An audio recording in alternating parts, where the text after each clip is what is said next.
I wanted to do something that I've never done on camera before. I want to read an article. So I know this doesn't make for great filmmaking, but it's important content. So here it is. It's an article by a columnist for the New York Post who's a brilliant economist.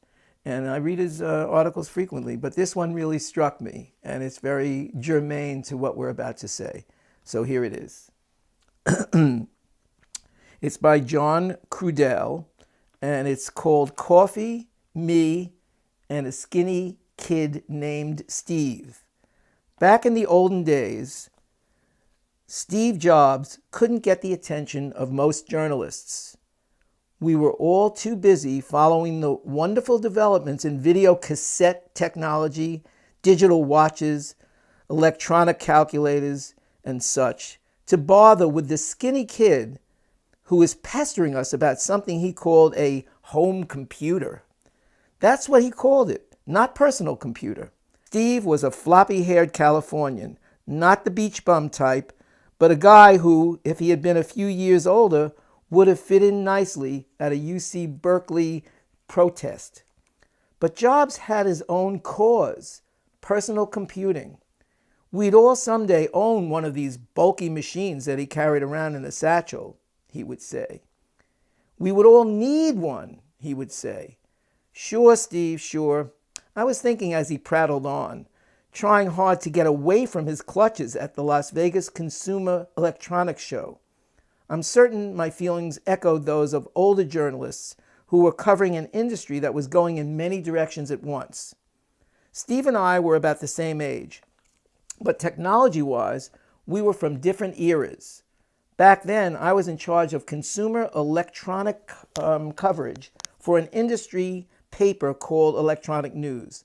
But in truth, I barely knew how to work a camcorder. Jobs was seeing far into the future and planning to change the world, and he did. I remember buying Steve coffee pretty often at these industry events, and I always paid because my various electronics publications could afford the tab far more easily than Steve could. Jobs was always walking these shows looking for a friendly ear to bend and an investor who would finance his dreams. As the years went on, Steve and I didn't talk a lot except at the shows, but I do remember him being a source of mine for a few years, even after I stopped covering electronics. Companies like IBM entered the personal computer business, and then all of us experts got excited. Apple, the shoestring company Jobs founded in his garage in 1977 with some friends, would surely be put out of business by the mainframe computer giant, I thought. Not so much, it turned out. Who would have guessed? Certainly not me, who could have bought into Apple back then for not a whole lot more than those cups of coffee cost me. I think this is really an important article because it speaks of the problems that Glowdeck has in terms, Steve Jobs is there. Hey, can you see this little computer? Don't you get it? Everybody's going to want one. Yeah, sure, Steve. We'll buy you a cup of coffee. Get out of my face.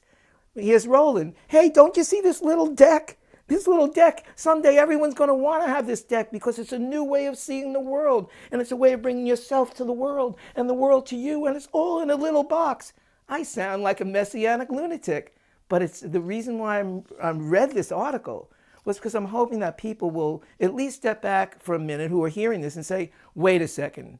Could it be? Is it even possible that this bald old guy has an idea that could be industry changing like Steve Jobs did? I believe that it's true.